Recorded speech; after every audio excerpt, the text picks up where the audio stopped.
새벽 4시 창밖은 아직 짙은 군청색 어둠에 잠겨 있었습니다. 세상의 모든 소음이 숨을 죽인 그 시간에 삐걱이는 소리를 내며 제 몸을 일으켰어요. 72해를 살아온 닳고 다른 무릎이 시큰거렸지만 오늘만큼은 그 통증마저 반가웠습니다. 하나뿐인 제 아들 명진이가 오는 날이었기 때문이죠. 명절을 며칠 앞두고 온 가족이 함께 시골 큰 댁으로 내려가기로 약속한 날이었습니다. 부엌에 희미한 불을 켜자 낡았지만 정갈한 제 작은 왕국이 모습을 드러냈습니다. 가장 먼저 한 일은 밤새 정성껏 핏물을 뺀 갈비를 커다란 냄비에 안치는 것이었어요. 우리 명진이가 세상에서 제일 좋아하는 음식이 바로 이 어미가 끓여주는 달고 짭짤한 갈비찜이었으니까요. 우리 아들, 이거면 밥 2공기는 그냥 비우겠지. 나지막이 혼잣말을 하며 웃음이 새어나왔습니다. 갈비에 촘촘히 칼집을 내고 직접 농사지은 배와 양파를 듬뿍 갈아 만든 양념에 고기를 재웠습니다. 간장이 스며들고 양념이 벨 동안 제 마음에도 아들을 향한 사랑이 더욱 깊게 스며드는 듯 했어요. 뭉근한 불에 갈비를 올려놓고 나니 이제부터가 진짜 시작이었죠. 냉장고에서 미리 준비해둔 재료들을 꺼내 전을 부치기 시작했습니다. 동그랑땡 반죽을 동글납작하게 빚어 계란물에 담글 때마다 어릴 적 제 옆에 찰싹 붙어 앉아 자기도 해보겠다며 고사리 손을 내밀던 명진이의 모습이 떠올라 절로 미소가 지어졌습니다. 노릇하게 익어가는 호박전, 담백한 동태전, 향긋한 깻잎전까지 지글지글 기름 끓는 소리가 오늘 하루의 행복을 예고하는 교향곡처럼 들렸어요. 전을 다 부치고 나니 허리가 끊어질 듯 아파왔지만 아직 할 일이 남아 있었습니다. 며칠 전 텃밭에서 직접 따서 소금에 절여두었던 깻잎을 꺼내왔어요. 고소한 들깨가루와 매콤한 고춧가루를 섞어 만든 양념을 한 장 한 장 정성껏 발라 깻잎김치를 담갔습니다. 수아가 짠 음식을 싫어한다는 건 알지만 우리 명진이는 이 깻잎김치 하나만 있어도 상다리가 휘어지는 진수성찬보다 더 맛있게 밥을 먹곤 했거든요. 엄마 깻잎김치는 진짜 예술이야. 라며 엄지를 치켜 세우던 아들의 얼굴이 어찌나 선명한지 마치 바로 어제 일처럼 느껴졌습니다. 어느덧 창밖이 희미하게 밝아오기 시작했습니다. 시계는 4시 반을 가리키고 있었죠. 아들이 5시에 도착한다고 했으니 이제 슬슬 마중을 나갈 시간이었습니다. 두꺼운 외투를 걸치고 현관문을 나섰습니다. 싸늘한 새벽 공기가 한순간에 옷깃을 파고들었지만 아들을 만날 생각에 추운 줄도 몰랐어요. 혹여나 길이 어두워 우리 집을 지나치지는 않을까, 혹시나 밤새 운전하고 오는 길에 피곤하지는 않을까. 온갖 생각에 마음이 조급해져 발을 동동 굴렀습니다. 30분이라는 시간이 마치 3년처럼 길게 느껴졌어요. 드디어 저 멀리 어둠을 가르며 익숙한 자동차 헤드라이트 불빛 2개가 다가오는 것이 보였습니다. 심장이 쿵 하고 반가운 소리를 내며 내려앉았어요. 왔구나, 내 아들. 저는 어린아이처럼 손을 흔들며 차가 오는 쪽으로 몇 걸음 더 다가갔습니다. 마침내 익숙한 검은색 승용차가 제 집 대문 앞에 멈춰 섰습니다. 그런데 끼익 소리를 내며 열린 운전석 문에서 내린 사람은 명진이가 아니었습니다. 잔뜩 굳은 표정의 며느리 수아였어요. 어머니, 빨리 타세요. 시간 없어요. 수아는 차에서 완전히 내리지도 않고 문에 몸을 기댄 채로 퉁명스럽게 말했습니다. 마치 제가 아주 귀찮은 짐이라도 되는 듯한 말투였죠. 시동도 끄지 않은 차는 낮은 소리로 으르렁거리며 어서 이 자리를 떠나고 싶다고 아우성치는 것 같았습니다. 저는 애써 실망스러운 마음을 감추고 환하게 웃으며 물었어요. 아이고, 우리 수아. 이 새벽부터 운전하느라 고생이 많구나. 밥은 먹고 나왔니? 차에서 김밥 먹을 거예요. 어서요. 제 안부는 관심 없다는 듯한 며느리의 쌀쌀맞은 대답에 가슴 한쪽이 아려왔습니다. 그때 조수석에서 내린 명진이가 제게 다가오며 말했습니다. 엄마, 오늘 도로 엄청 막힌데 차에서 꾸물거릴 시간이 없어. 빨리 출발해야 늦지 않아. 밤새 잠을 설쳤는지 아들의 얼굴에는 피곤이 가득했습니다. 저는 그 모습이 안쓰러워 얼른 밤새 준비한 음식 보따리를 들어보이며 말했죠. 명진아, 엄마가 너 좋아하는 갈비찜이랑 전 잔뜩 부쳤다. 이거 가지고 가서 차에서라도 좀 먹어. 운전은 수아가 하더라도 너라도 든든하게 먹어야지. 하지만 제 말이 채 끝나기도 전에 운전석에서 며느리의 신경질적인 목소리가 작살처럼 날아왔습니다. 어머니, 그런 거 필요 없어요. 차에서 냄새나고 트렁크에 저희 집 놓을 자리도 없어요. 그 순간 제 손에 들려있던 보따리가 천근만근처럼 무겁게 느껴졌습니다. 제 하룻밤의 정성과 사랑이 냄새나고 자리만 차지하는 것으로 전락해버린 순간이었죠. 아들은 아내의 날 선 목소리와 제 난처한 얼굴 사이에서 잠시 머뭇거렸습니다. 하지만 그것도 잠시, 아들은 결국 제 손에 들린 보따리를 애써 외면하고는 자신의 가방만 트렁크에 싣더군요. 저는 차마 그 음식들을 다시 집안으로 들고 갈 수가 없었습니다. 아들을 위해 만든 음식을 제 손으로 다시 냉장고에 넣는다는 것이 꼭 제 사랑을 거절당한 증거를 남기는 것만 같았거든요. 결국 저는 아무 말 없이 음식 보따리를 현관 앞 평상 위에 조용히 내려놓고 차 뒷좌석에 올라탔습니다. 쾅 하고 차 문이 닫히는 순간 어쩌면 오늘 하루가 아주 힘겨울지도 모르겠다는 불길한 예감이 엄습했습니다. 차가 출발하고 어색하고 무거운 침묵이 차 안을 가득 채웠습니다. 며느리는 오로지 운전에만 집중했고 아들은 뭐가 그리 피곤한지 자리에 앉자마자 목을 꺾고 잠이 들어버렸어요. 저는 이 숨막히는 분위기를 조금이라도 바꿔보려고 조심스럽게 입을 열었습니다.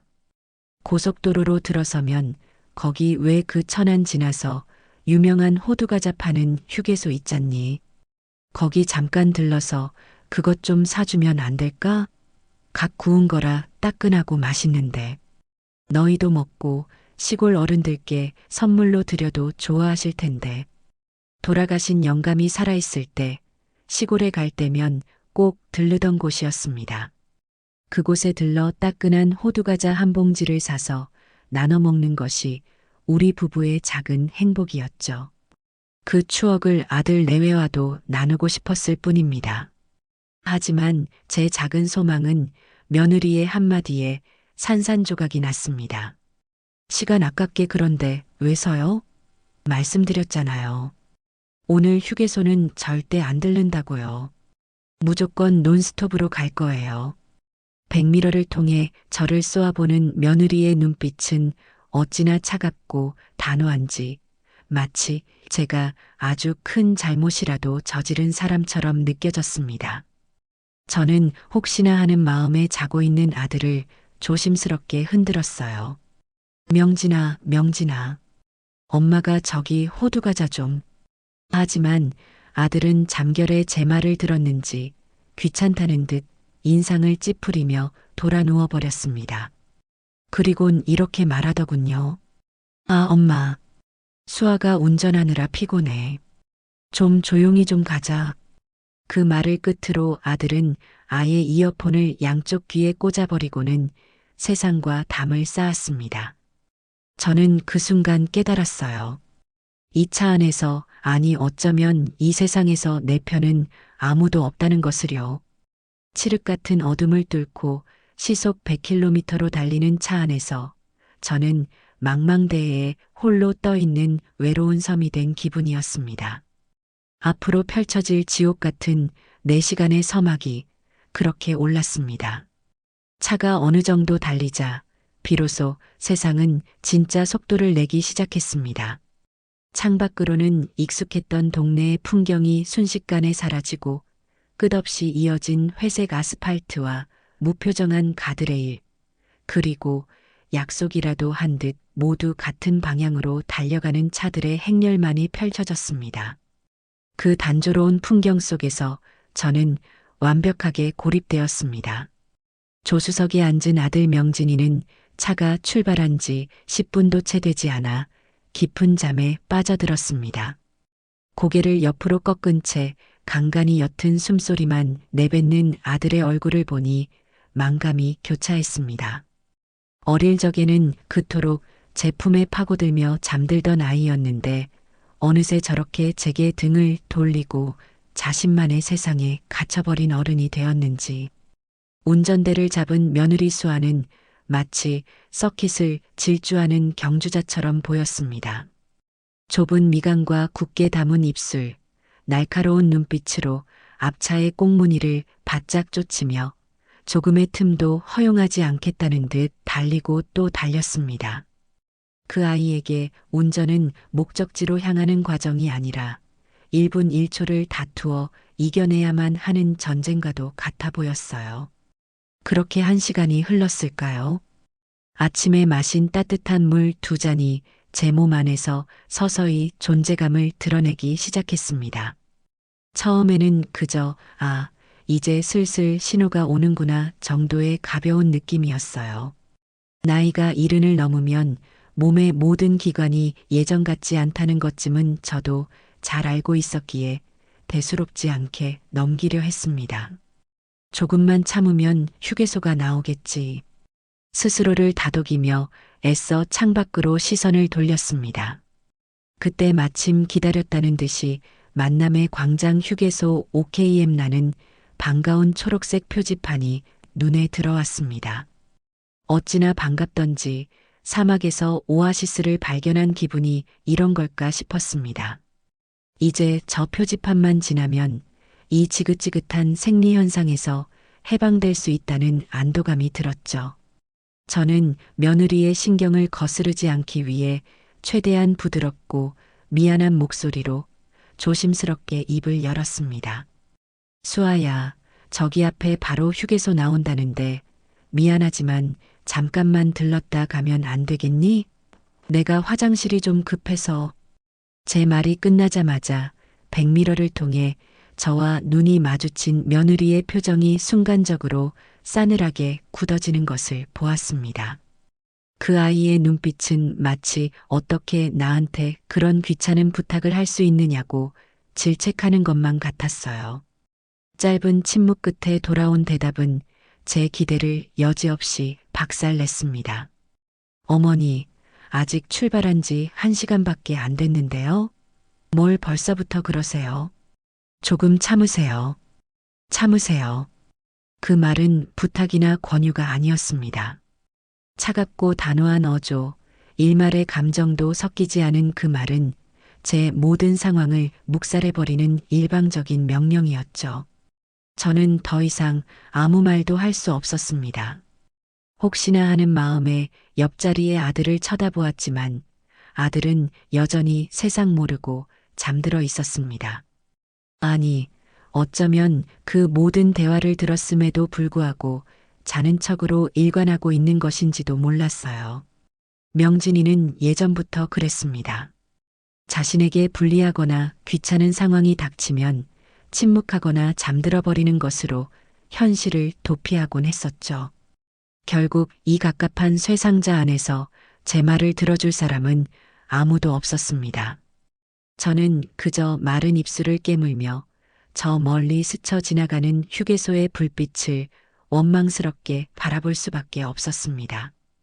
제가 명진이를 키울 적에는 어땠을까요? 차를 타고 가다가 아이가 조금이라도 칭얼거리면 혹시 기저귀가 젖었는지, 배가 고픈 건 아닌지 차부터 세우고 아이의 상태를 살폈습니다. 아이가 조금 커서는 엄마 쉬 마려워. 그 한마디에 고속도로 갓길에 차를 세우고 제 치마폭으로 아이의 작은 몸을 가려주며 보리를 보게 했던 적도 셀 수 없이 많았습니다. 그 모든 헌신과 사랑의 결과가 고작 참으세요라는 차가운 한마디로 돌아올 줄이야. 서운함을 넘어선 깊은 비참함이 온몸을 휘감았습니다. 시간은 거북이처럼 느리게, 그리고 제 고통은 눈덩이처럼 빠르게 불어났습니다. 설상가상으로 고속도로는 주말 나들이를 떠나는 차들로 완전히 막혀버렸죠. 거대한 주차장으로 변해버린 도로 위에서 제 아랫배는 금방이라도 터져버릴 듯한 압력으로 가득 찼습니다. 하필이면 오늘 아침 집을 나서기 직전에 먹은 방광염 약이 뒤늦게 원망스러워졌습니다. 염증 때문에 소변을 더 자주 보게 될 거라는 의사의 말을 왜 흘려들었던가. 식은 땀이 등줄기를 타고 흘러내렸고 손끝은 차갑게 식어갔습니다. 저는 다리를 꼬는 것만으로는 부족해서 온몸을 비틀고 의자 끝에 엉덩이를 걸치는 등 인간의 존엄성을 지키기 위한 처절한 사투를 벌여야만 했습니다. 제발 이 차가 하늘로 솟아오르든 땅으로 꺼지든 이 고통의 공간에서 벗어날 수만 있다면 좋겠다는 생각뿐이었습니다. 결국 저는 마지막 남은 자존심마저 내던지고 거의 울음에 가까운 목소리로 애원하기 시작했습니다. 명진아, 수아야, 나 정말 죽을 것 같아. 제발 휴게소 좀. 아니, 그냥 갓길에라도 잠시만 세워다오. 제 처절한 목소리에 그제야 자는 척하던 아들이 마지못해 이어폰 한쪽을 빼며 돌아보았습니다. 하지만 아들의 눈에는 걱정이 아닌 짜증과 귀찮음이 가득 서려 있었어요.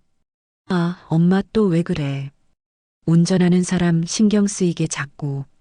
그 순간 제 마음속 희망의 마지막 불씨가 꺼져버렸습니다. 아들의 목소리는 그 어떤 타인의 비난보다도 날카롭게 제 심장을 관통했습니다. 그때 운전대를 잡고 있던 며느리가 마치 인심이라도 쓰는 듯한 목소리로 말했습니다. 어머니, 시끄러워요. 조금만 더 참으세요. 이제 딱 30분만 가면 도착이에요. 새빨간 거짓말이었습니다. 제 눈앞의 내비게이션 화면에는 목적지까지 남은 시간이 2시간 28분이라고 활활 타오르는 불꽃처럼 선명하게 찍혀 있었습니다. 제가 늙어서 눈이 어둡고 숫자도 제대로 읽지 못할 것이라 생각했던 걸까요? 아니면 이 차 안에서 저는 이미 같은 인간으로 존중받을 가치조차 없는 그저 소리를 내는 짐짝에 불과했던 걸까요? 그들은 한 통속이 되어 저를 이 작은 감옥 안에 가두고 제 고통을 투명하게 외면하고 있었습니다. 엄마, 참아. 운전자 신경 쓰이게 하지 마. 아들의 그 차가운 한마디가 메아리처럼 귓가에 맴돌았습니다. 그래, 나는 지금 이 차 안에서 가장 불필요하고 가장 귀찮으며 가장 성가신 존재인 것이었죠. 결국 제 의지는 몸의 생리적인 저항을 이겨내지 못했습니다. 마지막 남은 이성의 끈이 툭 하고 끊어지는 순간 따뜻한 액체가 허벅지를 타고 흘러내리며 며느리가 가토록 애지중지하던 밝은 베이지색 가죽 시트를 검붉게 적시는 끔찍한 감각이 느껴졌습니다. 저는 차마 고개를 들 수가 없었습니다. 지난 70평생 겪어보지 못했던 최악의 수치심이 온몸을 불태우는 것만 같았어요. 그와 동시에 차 안에 갇혀있던 공기가 시큼하고 불쾌한 냄새로 오염되기 시작했습니다. 그 냄새의 근원지를 가장 먼저 알아차린 것은 역시나 예민한 후각을 가진 며느리였습니다. 아, 진짜 더러워. 이게 무슨 냄새야? 수아는 마치 뱀이라도 본 사람처럼 기겁하며 소리를 질렀습니다. 그리고는 히스테릭하게 버튼을 눌러 차의 모든 창문을 활짝 열어젖혔어요. 아직 채 가시지 않은 겨울의 칼바람이 제 뺨을 사정없이 후려쳤습니다. 어머니, 지금 뭐 하신 거예요? 제정신이세요? 이 냄새 어떡할 거냐고요. 2차 할부 아직 2년이나 남았는데. 며느리의 비명 섞인 고함에 잠에서 완전히 깨어난 아들도 상황을 파악했습니다. 아들의 얼굴은 순식간에 경멸과 혐오감으로 흉하게 일그러졌어요. 엄마가 왜 이래, 진짜. 나이 먹고 창피하게 이게 무슨 짓이야. 그들의 입에서는 단 한마디의 걱정도 위로도 나오지 않았습니다. 오로지 저를 향한 원망과 비난, 그리고 경멸뿐이었죠. 저는 흐르는 눈물을 주체하지 못하고 그저 미안하다. 내가 정말 미안하다. 라는 말만 고장난 녹음기처럼 반복했습니다. 하지만 제 사과는 그들의 분노에 기름을 붓는 격이었습니다. 미안하면 다해요? 이 시트 교체하려면 돈이 얼마나 드는 줄 아세요? 어머니가 물어주실 거예요? 아, 진짜 동네방네 창피해서 얼굴을 어떻게 들고 다녀. 엄마 때문에 이게 뭐야. 그들은 목적지에 도착할 때까지 단 1초도 쉬지 않고 저를 몰아세웠습니다. 저는 그저 죄인처럼 고개를 숙인 채 온몸을 때리는 차가운 바람을 맞으며 소리 없이 눈물을 삼켜야 했습니다. 눈물은 금세 차가운 바람에 말라붙었지만 제 마음속에서는 그보다 더 차갑고 단단한 분노가 칼날처럼 벼려지고 있었습니다. 기나긴 지옥의 여정이 끝나고 마침내 차는 수백 번도 더 오갔던 익숙한 시골집 마당에 멈춰 섰습니다. 타이어가 흙바닥에 닿으며 내는 서걱거리는 소리, 마당 한편에 심어진 감나무의 앙상한 가지, 그리고 아궁이에서 피어오르는 희미하고 구수한 연기 냄새까지. 평소 같았으면 아, 드디어 집에 왔구나 하는 안도감에 마음이 편안해졌을 고향의 모든 것들이 오늘따라 제 처지를 더욱 비참하게 만드는 배경처럼 느껴졌습니다.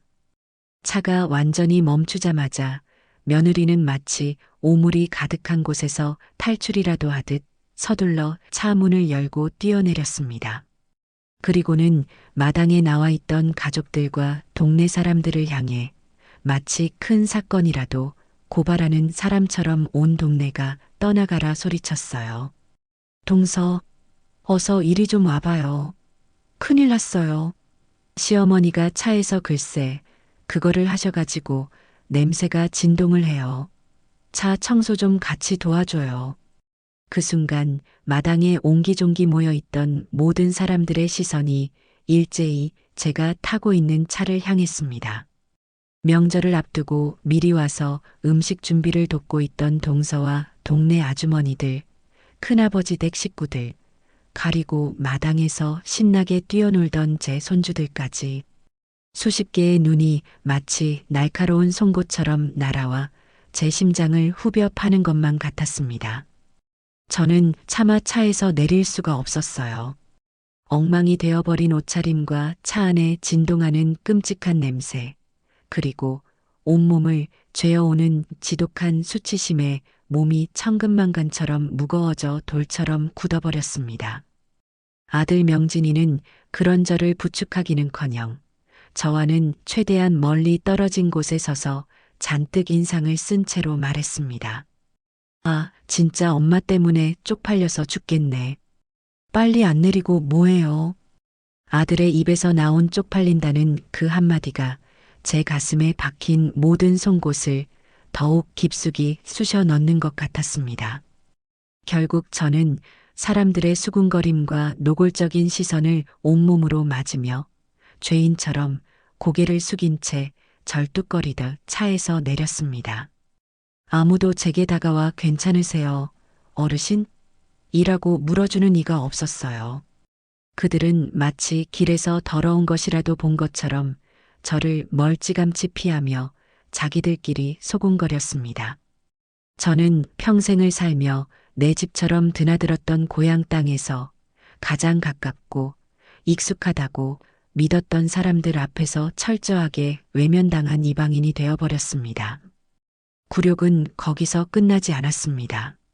며느리는 마치 큰 공이라도 세운 사람처럼 의기양양하게 집 안으로 들어가서도 쉴 새 없이 제가 저지른 만행을 퍼뜨리고 다녔습니다. 특히 거실에 모여 앉아 있던 제 손주들 앞에서 보란 듯이 과장된 몸짓과 목소리로 말했죠. 얘들아, 큰일 났다. 이제 너희 할머니는 기저귀를 차야 할 것 같아. 안 그러면 또 아무데나 쉬할지 몰라. 아기처럼 말이야, 아기처럼. 그 말을 들은 7살배기 막내 손자가 아무것도 모르는 해맑은 얼굴로 제게 다가와 물었습니다. 할머니, 진짜 쉬했어? 왜? 아기들처럼 오줌을 못 가리는 거야? 아이의 순수한 질문이 세상 그 어떤 악의적인 욕설보다 더 아프게 제 심장을 핥히었습니다. 제가 아무 말도 못하고 터져 나오려는 눈물을 참으며 얼굴만 붉히고 있자 옆에 서 있던 아들 명진이가 손자의 어깨를 거칠게 잡아 끌며 말했습니다. 그러니까 할머니 더러우니 가까이 가지 마. 저리 가서 형이랑 놀아. 더러우니 가까이 가지 마. 제 귀를 의심했습니다. 제 평생을 바쳐 키운 아들의 입에서 나온 말이었습니다.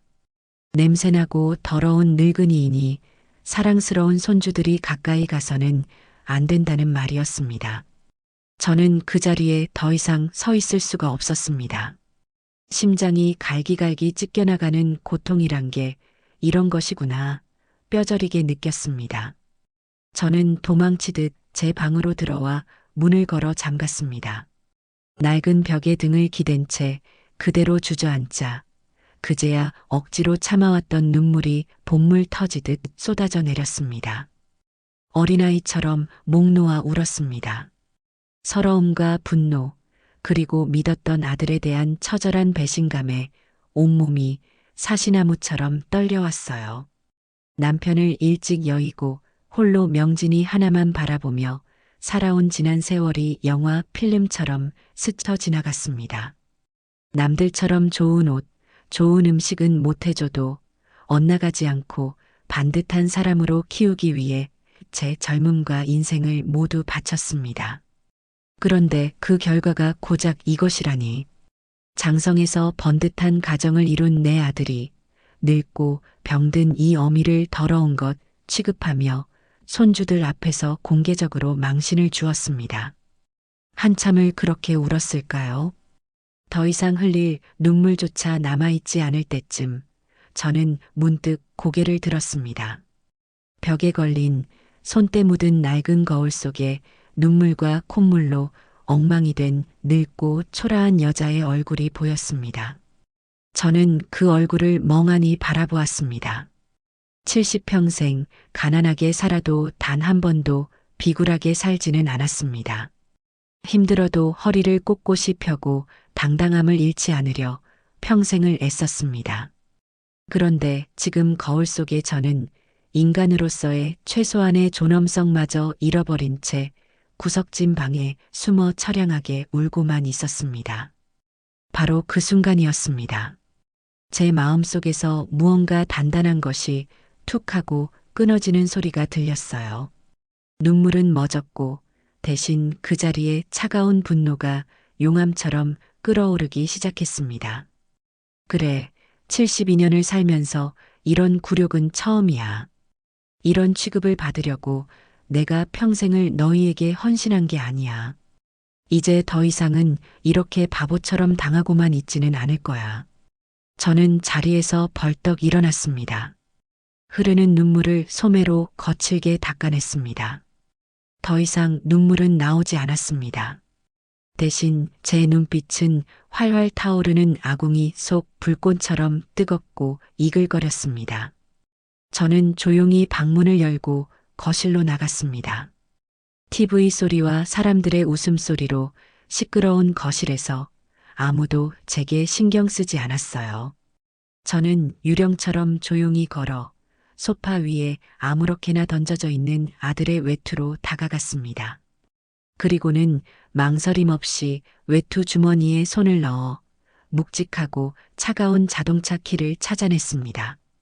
차가운 금속의 감촉이 제 손바닥 안에서 꺼져가던 제 삶의 의지와 존엄을 다시금 일깨우는 신호탄처럼 느껴졌습니다. 제 손안에 들어온 자동차 키는 생각보다 훨씬 더 무겁게 느껴졌습니다. 그것은 단순히 차 문을 열고 시동을 거는 쇠붙이가 아니었습니다. 그것은 지난 4시간 동안 저를 옴짝달싹 못하게 올감했던 굴욕의 무게였고, 제 아들과 며느리가 저를 하찮게 여긴다는 증거였으며, 그리고 이제부터 제가 휘두를 차가운 복수의 칼날이었습니다. 저는 아무도 눈치채지 못하도록 차키를 제 바지 호주머니 깊숙한 곳에 찔러 넣었습니다. 그리고는 아무 일도 없었다는 듯 집안에서 가장 구석지고 어두운 곳에 있는 작은 서재로 향했습니다. 그곳에는 일찍 돌아가신 아버지가 쓰시던 낡은 책상과 함께 우리 집안의 대소사 모든 중요한 서류들을 보관해두는 낡은 자개장이 있었습니다. 아들과 며느리는 제가 늙어서 기억력도 흐릿하고 이런 낡은 서류함의 존재 따위는 까맣게 잊었을 거라고 생각했을 겁니다. 하지만 저는 똑똑히 기억하고 있었어요. 그 안에 무엇이 잠들어 있는지를요.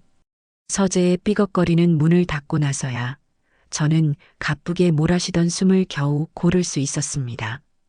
밖에서 들려오는 시끄러운 웃음소리가 이 문 하나를 사이에 두고 아득하게 멀게 느껴졌습니다. 저는 떨리는 손으로 자개장의 뻑뻑한 문을 열었습니다.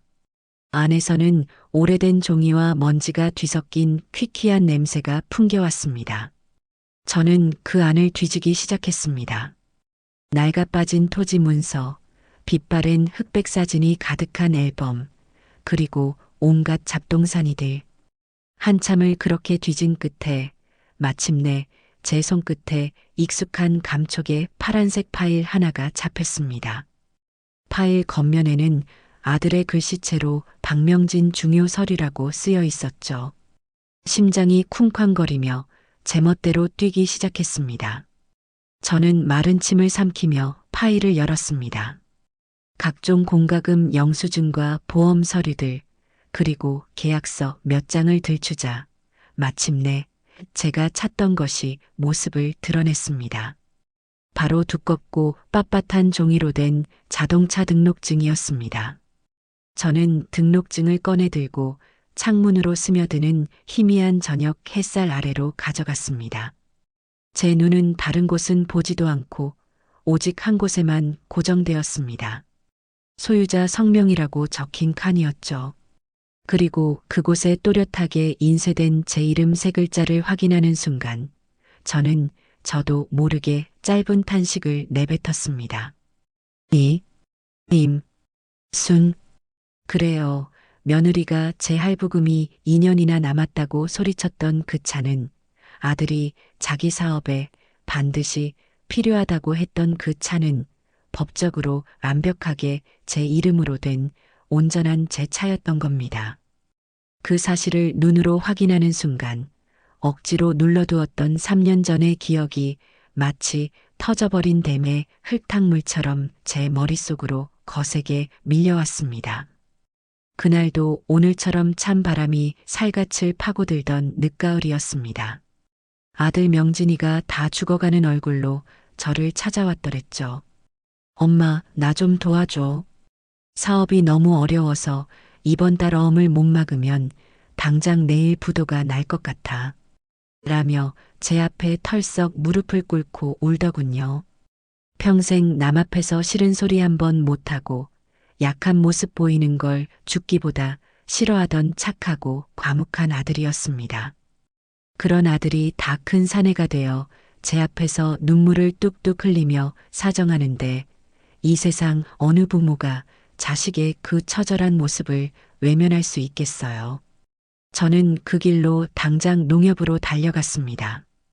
평생 밭일하고 남의 집 식당 허드렛 일을 하며 제 허리 한번 제대로 펴지 못하고 악착같이 모은 제 전 재산 먼저 간 영감이 제게 남긴 유산과도 같았던 6천만 원을 망설임 없이 통장에서 꺼내 아들의 손에 쥐어주었습니다. 이걸로 힘든 고비 넘기고 기운내서 다시 일어서. 이 어미는 아무것도 필요 없고 너만 믿는다. 라고 말하면서요. 다행히 아들은 그 돈으로 위기를 넘겼고 사업도 다시 안정을 찾아가는 듯 했습니다. 그리고 몇 달 뒤 아들은 번쩍거리는 검은색 새 차를 몰고 제 앞에 나타났습니다. 저는 아들이 다시 일어서는 것 같아 대견하고 기뻤지만 한편으로는 조금 서운한 마음도 들었어요. 저 비싼 차를 살 돈이면 내 돈 일부라도 먼저 갚을 수 있었을 텐데 하는 속 좁은 생각이었죠. 그런 제 마음을 귀신같이 읽었는지 아들이 머리를 극적이며 이렇게 말하더군요. 엄마, 이 차 사실 엄마 돈으로 산 거나 마찬가지야. 그런데 내가 지금 사업자 명의로 차를 사면 세금이 너무 많이 나와서 말이야. 그래서 말인데 세금 문제도 있고 하니 일단은 엄마 이름으로 해두면 안 될까? 어차피 엄마는 운전도 안 하시니까 상관없잖아. 저는 아들의 말을 콩으로 매주를 쓴다 해도 믿었을 겁니다. 아들이 사업하는데 그게 더 낫다는데 그깟 명예 하나 못 빌려줄까 싶었죠. 하지만 그것이 저를 향한 기만과 무시의 시작일 줄은 꿈에도 몰랐습니다. 그 후로 3년 동안 그 차는 완벽하게 아들 내외의 차가 되었습니다. 저는 단 한 번도 그 차의 조수석에 편히 앉아보지도 못했고 오늘처럼 숨막히는 뒷좌석에 짐짝처럼 구겨져 타는 것이 전부였습니다. 내 피 같은 돈으로 산 내 이름으로 된 차를 나는 단 한 번도 주인으로서 대접받지 못했던 겁니다. 분노가 머리끝까지 치밀어 올라 손이 부들부들 떨렸습니다. 저는 자동차 등록증을 곧게 접어 가슴속 깊이 품고 곧장 동네에서 오랫동안 중고차 매매상을 하는 김 사장에게 전화를 걸었습니다. 제 떨리는 목소리를 애써 감추고 차분하게 말했죠. 김 사장, 나 임순일세. 바쁜가? 다름이 아니라 우리 아들놈이 타는 검은색 차가 한 대 있는데 그거 좀 팔려고 하네. 그거 팔면 얼마나 받을 수 있는지 좀 알아봐 줄 수 있겠나? 김 사장은 차종과 연식을 묻더니 잠시 컴퓨터로 무언가를 조회하는 듯 했습니다. 이윽고 그가 조심스럽게 말했습니다. 어르신, 그 차 주행거리도 짧고 해서 상태가 아주 좋을 텐데요. 요즘 중고차 시세가 좋아서 당장 현금으로 사겠다는 분이 계셔서 4,400만 원까지는 제가 바로 맞춰드릴 수 있습니다. 4,400만 원. 제 전 재산이었던 6천만 원이 3년이라는 시간과 아들 내외의 무시와 멸시를 거쳐 돌아온 초라한 값이었습니다. 하지만 저는 망설이지 않았습니다. 그럼 오늘 당장 가져가실 수 있는가? 네. 오늘 바로요? 서류만 확실하고 차에 큰 문제만 없으면 1시간 안에도 가능합니다. 김 사장의 대답을 듣는 순간 제 마음은 완전히 굳어졌습니다. 그래, 더 이상 망설일 필요가 없어. 나를 사람 취급도 하지 않는 저놈들에게 이 늙은 어미가 어떻게 무너지고 어떻게 다시 일어서는지를 똑똑히 보여줘야지. 저는 김 사장에게 1시간 뒤에 집 뒤편의 낡은 창고 쪽으로 와달라고 부탁했습니다. 그리고 잠시 후 약속 장소에 나타난 김 사장은 전문가의 눈으로 차를 꼼꼼하게 살피기 시작했어요. 그는 차 내부를 점검하다가 뒷좌석 바닥에 아무렇게나 널브러져 있는 비닐과 얼룩들을 보고는 고개를 갸웃하며 물었습니다. 근데 어르신, 뒷좌석이 왜 이렇게 좀 지저분하죠? 혹시 뭘 쏟으셨나? 그 말을 듣는 순간 불과 몇 시간 전의 굴욕이 다시 떠올라 얼굴이 화끈거렸습니다. 저는 차마 모든 사실을 말할 수는 없어서 오늘 아침에 오다가 제가 좀 실수를 해서 라고 얼버무렸습니다. 그러자 김 사장이 의아하다는 표정으로 물었어요. 아, 어르신 혼자 운전하고 오셨어요? 이 좋은 차를 직접 모시는구나. 아니, 며느리가 운전하는 차를 타고 왔지. 그런데 휴게소를 안 들렀단 말이에요? 김 사장의 되물음에 저는 그저 씁쓸하게 고개만 끄덕였습니다. 제 표정과 침묵 속에서 모든 것을 읽었는지 김 사장은 아이고, 그건 너무하네요. 어른을 모시고 다니면서 어떻게 그럴 수가 있나? 라며 진심으로 혀를 찼습니다. 전혀 모르는 타인에게서 받은 그 작은 동정과 위로가 제 결심을 더욱 단단하게 못 박아 주었습니다. 그래, 이건 내가 유난스럽고 까다로워서 느끼는 분노가 아니야. 누가 봐도 저들이 잘못한 것이 틀림없어. 저는 김 사장을 똑바로 쳐다보며 말했습니다. 김 사장, 바로 계약서 씁시다. 이 차 당장 내 눈앞에서 치워주게. 김 사장과 마주 앉은 낡은 창고 안은 시간이 멈춘 듯 고요했습니다. 바깥의 소란스러운 세상과는 완벽하게 단절된 이 공간에는 오래된 볏짚의 쿰쿰한 냄새와 차가운 흙냄새, 그리고 희미한 기름 냄새만이 떠다니고 있었죠. 천장에 매달린 늙은 백열등 하나가 힘겹게 뿜어내는 누런 불빛 아래로 김 사장은 제 앞에 두툼한 매매 계약서와 묵직한 인주를 내려놓았습니다. 제 평생에 이런 서류에 도장을 찍어본 기억이라곤 수십 년 전 먼저 간 영감과 함께 이 낡은 시골집의 주인이 되던 날이 마지막이었습니다. 그때는 새로운 삶에 대한 희망과 설렘으로 떨리는 손을 남편과 함께 부여잡고 도장을 찍었더랬죠. 하지만 지금 제 마음을 가득 채우고 있는 것은 희망이 아닌 차갑게 식어버린 강철 같은 분노와 짓밟힌 내 남은 인생을 온전히 되찾고야 말겠다는 비장한 결심이었습니다.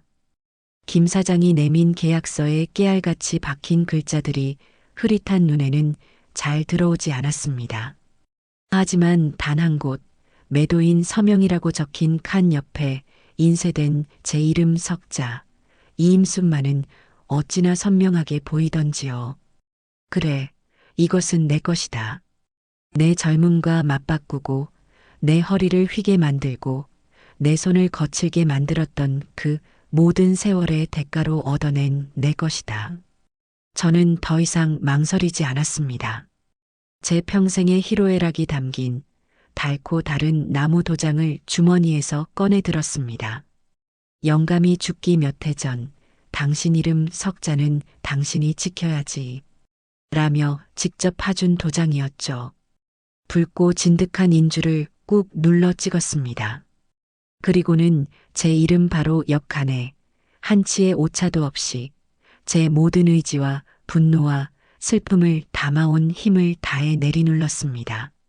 하얀 종이 위에 번져나가는 선명한 붉은 낙인은 지난 3년간의 굴욕적이고 비참했던 세월에 마침표를 찍고 이제부터 시작될 제2의 인생을 제 손으로 직접 열어젖히는 장엄한 선언과도 같았습니다.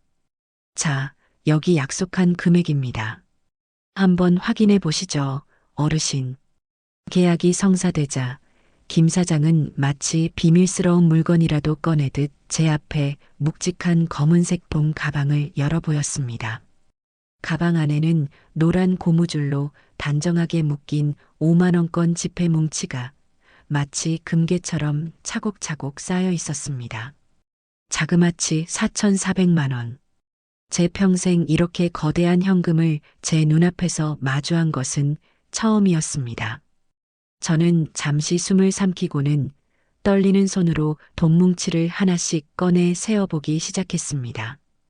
바삭바삭한 새 돈의 감촉, 특유의 잉크 냄새, 그리고 손에 묵직하게 전해져 오는 그 무게감. 이것은 단순히 화폐가 아니었습니다. 이것은 제가 배고픈 시절 먹고 싶은 것을 참아가며 모았던 제 눈물의 값이었고, 아픈 허리를 부여잡고 남의 집 밭일을 나가버렸던 제 고통의 대가였으며, 오늘 아침 차 안에서 속절없이 무너져 내렸던 제 존엄의 가격이었습니다. 돈을 다 세고 난 뒤 저는 김 사장에게 깊이 고개를 숙였습니다. 정말 고맙네, 김 사장. 이 늙은이의 마지막 남은 자존심을 이렇게 찾아줘서 정말 고마워. 김 사장은 그런 저를 보며 손사래를 쳤습니다. 아닙니다, 어르신. 제가 다 속이 시원합니다. 저희 장모님 생각이 나서요. 잘 결정하셨습니다. 그의 진심 어린 위로가 얼음장처럼 차가웠던 제 마음에 작은 온기를 불어넣어 주었습니다. 저는 돈가방을 마치 갓 태어난 아기처럼 소중하게 품에 꼭 껴안고 곧장 읍내에 있는 작은 농협으로 향했습니다. 시골의 작은 농협은 언제나처럼 한산했고 창구에 앉아 있는 직원들은 모두 제 얼굴을 알고 있는 동네 사람들이었죠.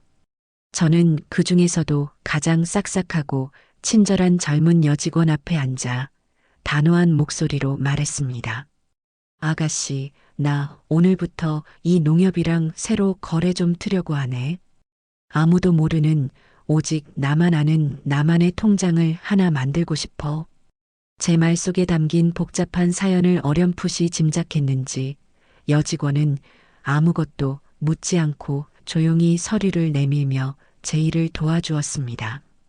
저는 새로 발급받을 통장의 비밀번호를 제 인생에서 가장 행복했던 날짜로 정했습니다. 그리고 잠시 후 제 손에는 빳빳한 새 통장이 들려 있었습니다. 저는 창구에 돈 가방을 통째로 내밀며 말했죠. 이 안에 있는 돈 전부 다 이 통장에 넣어주게. 잠시 후 통장을 돌려받았습니다. 첫 페이지 예수금이라는 글자 옆에 찍힌 4,400만 원이라는 숫자를 보는 순간 비로소 제 돈이 제자리로 완벽하게 돌아왔다는 안도감이 해일처럼 밀려왔습니다. 이것은 이제 더 이상 아들의 사업 자금도 며느리의 자존심도 아닌 오롯이 저 이임순의 남은 인생을 지켜줄 든든한 방패이자 무기였습니다. 저는 그 통장을 마치 부적처럼 가슴에 품고 세상에서 가장 가벼워진 발걸음으로 집으로 돌아왔습니다. 제가 집에 돌아왔을 때 아들 내외는 마침 저녁거리를 사러 읍내 시장에 나간 참이었습니다. 거실 창문 너머로 김 사장이 보낸 커다란 탁송 트럭이 육중한 소리를 내며 마당으로 들어서는 모습이 보였습니다. 저는 숨을 죽이고 그 광경을 지켜보았습니다. 건장한 기사 2명이 트럭에서 내려 제게서 지옥 같은 시간을 선물했던 그 검은색 승용차에 굵은 쇠사슬을 걸었습니다. 기계의 둔탁하고 날카로운 소음과 함께 저를 올가매던 굴욕의 상징이었던 그 차가 천천히 허공으로 들어 올려졌습니다. 그 모습을 보니 시원한 해방감과 함께 알 수 없는 슬픔이 동시에 밀려왔습니다. 저 차가 내 피 같은 돈이 어쩌다 우리 모자의 관계를 이토록 망가뜨리는 흉기가 되었을까? 차가 완전히 트럭 위에 실리고 커다란 트럭이 육중한 엔진 소리를 내며 마을의 좁은 길을 빠져나가는 것을 저는 차가 제 시야에서 완전히 사라져 점이 될 때까지 묵묵히 지켜보았습니다. 제 인생의 가장 큰 골칫덩어리가 그렇게 제 세상 밖으로 완전히 실려 나가버렸습니다. 어머, 임순이 너 저 차 팔아버린 거니? 저 비싼 걸? 웬일이야? 마침 마당을 지나가던 옆집 박씨 아줌마가 믿을 수 없다는 표정으로 저를 보고 물었습니다. 저는 창문을 활짝 열고 제 평생에 내본 적 없는 유쾌하고 시원한 목소리로 외쳤습니다. 응, 팔았어. 내가 타지도 못하고 나를 사람 취급도 안 하게 만드는 고철 덩어리. 뭐하러 평생 끼고 살아. 속이 다 후련하다. 제 말에 박씨 아줌마가 제 손을 덥석 잡으며 맞장구를 쳤습니다. 잘했다. 아이고, 정말 잘했다. 그 싸가지 없는 며느리. 이번에 버릇 좀 단단히 고쳐줘야지. 나도 어제 우리 며느리가 글쎄 내가 해준 나물이 짠에 싱겁네 하면서 반찬 투정을 하는데 속이 터져서 죽는 줄 알았다고. 내가 내 묵은 체증을 다 풀어주는구나. 박씨 아줌마의 격한 응원에 저는 큰 힘과 용기를 얻었습니다. 그래, 나만 이렇게 참고 사는 게 아니었구나. 세상의 모든 어머니들이 나와 비슷한 서름을 안고 살아가고 있었구나. 이웃의 따뜻한 지지를 얻고 나니 제 행동에 대한 확신이 더욱 바위처럼 단단해졌습니다. 저는 아무 일도 없었다는 듯 저녁상을 차리기 시작했습니다. 일부러 아들이 가장 좋아하는 갈비찜을 남은 것 하나 없이 냄비 가득 푸짐하게 만들었습니다. 아침에 아들을 먹이지 못했던 것이 한이 되어서가 아니었습니다. 이것은 저 어리석은 아들 내외와 인간적인 정을 나누는 마지막 만찬이 될 것이기 때문이었죠. 잠시 후 양손 가득 장바구니를 들고 돌아온 아들 내외는 아무것도 모른 채 식탁에 앉았습니다. 와, 엄마. 역시 엄마 갈비찜이 최고야. 세상에서 제일 맛있어. 오늘 저녁은 아주 포식을 하겠는데? 명진이는 연신 감탄하며 갈비찜을 입안 가득 넣었습니다. 수아도 어머니, 오늘따라 갈비가 더 연하고 맛있네요. 시장하신 줄 알고 걱정했는데 다행이에요. 라며 살갑게 비위를 맞췄죠. 저는 그저 아무 말 없이 온화한 미소를 지으며 아들의 밥그릇 위에 갈비찜을 더 얹어주었습니다. 지금 이 순간의 거짓된 평화가 잠시 후에 닥쳐올 거대한 폭풍의 전조라는 것을 저 가엾고 어리석은 두 사람은 전혀 눈치채지 못하고 있었습니다. 즐겁게 저녁 식사를 마친 아들이 만족스러운 얼굴로 배를 두드리며 말했습니다. 아, 정말 잘 먹었다. 배 터지겠네. 수아야, 우리 이제 슬슬 짐 챙겨서 서울로 올라가 볼까?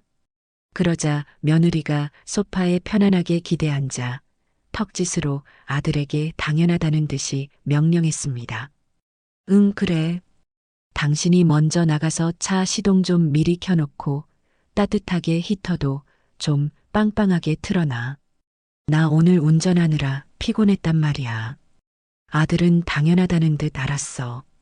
라고 대답하며 자리에서 일어나 현관으로 향했습니다. 그리고 정확히 10분 후 아들은 금방이라도 나라를 잃은 사람 같은 얼굴로 귀신이라도 본 사람처럼 헐레벌떡 집 안으로 뛰어들어왔습니다. 마침내 길고 길었던 폭풍이 시작되었습니다.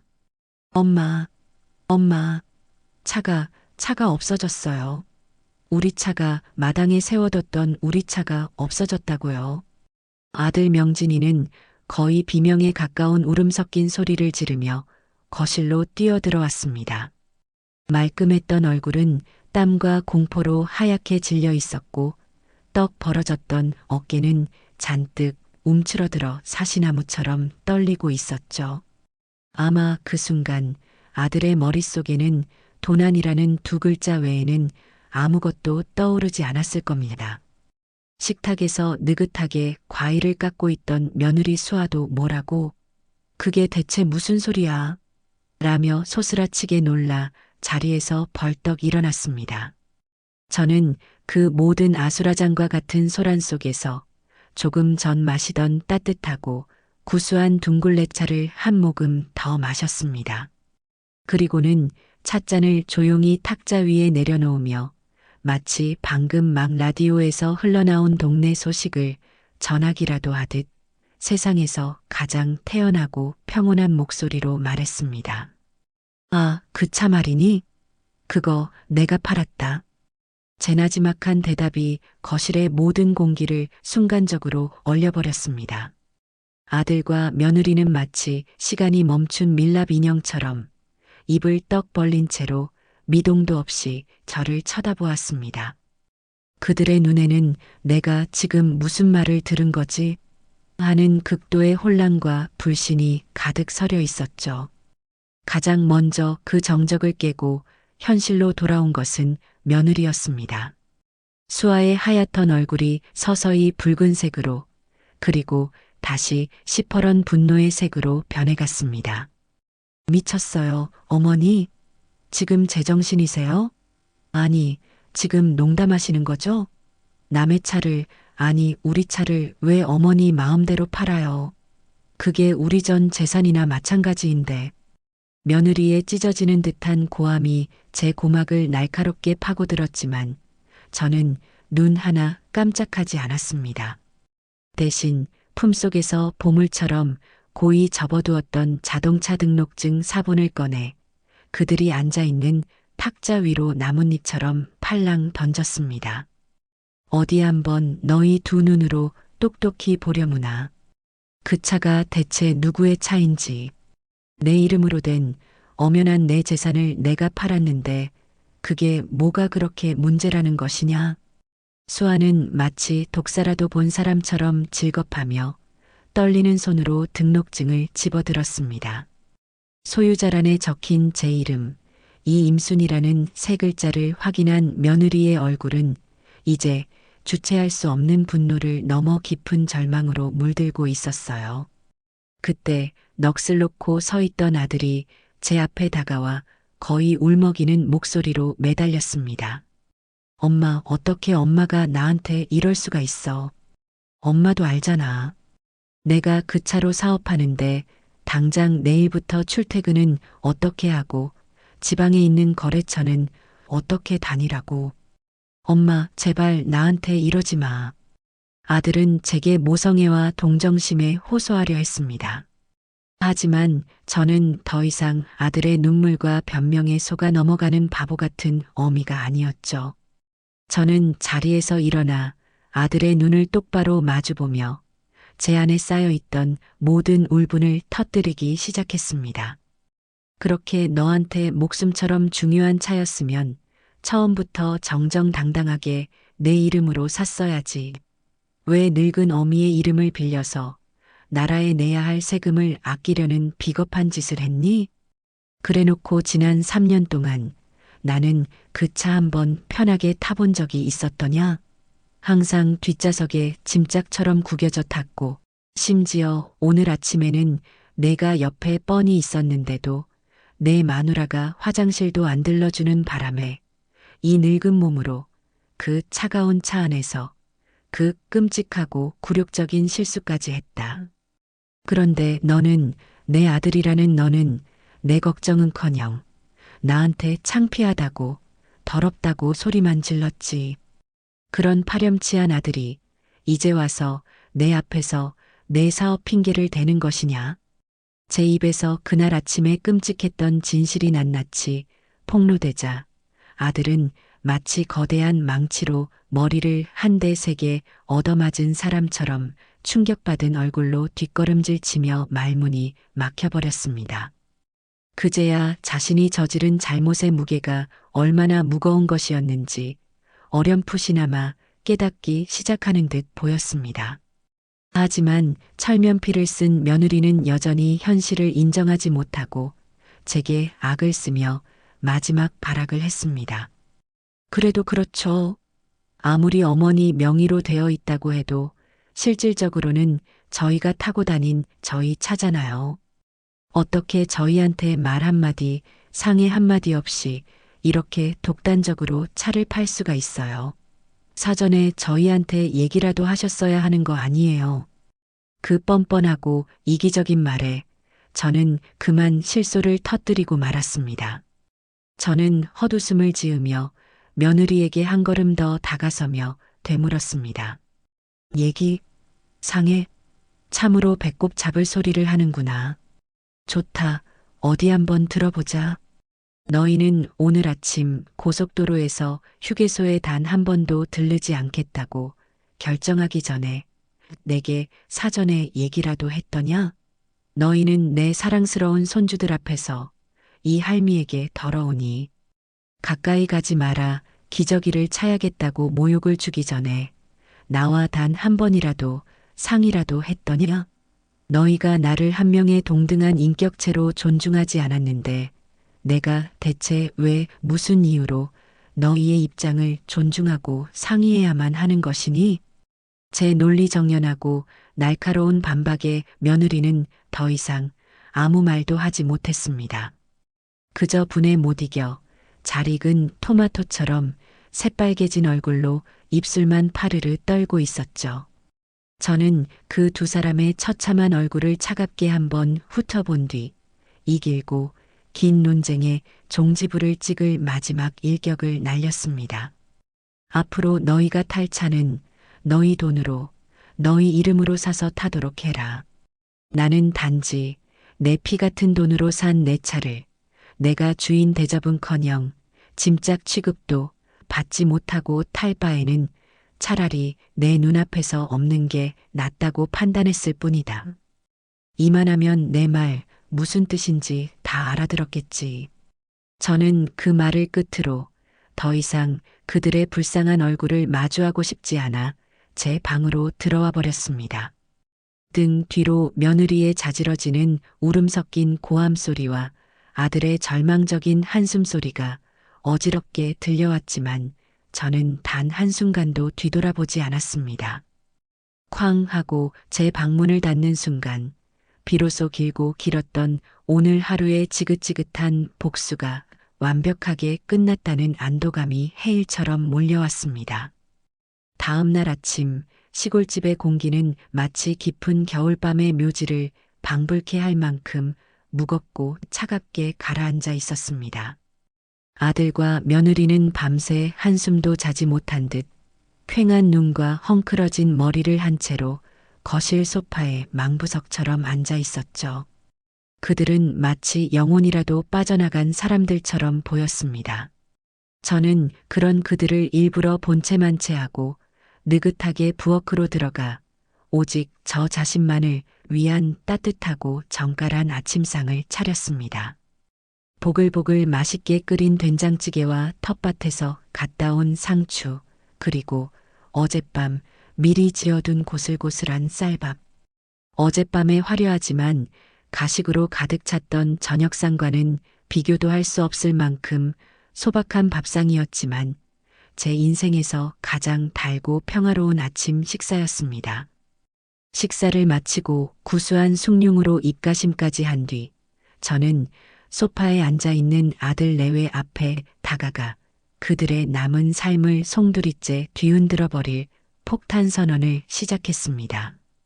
나 어제 차 판 돈으로 서울 근교에 있는 실버타운에 계약금 걸고 왔다. 이제 나도 여기서 너희한테 구박받고 눈칫밥 먹고 짐짝 취급당하느니 내 돈 내고 대접받으면서 편안하고 떳떳하게 여생을 보내련다.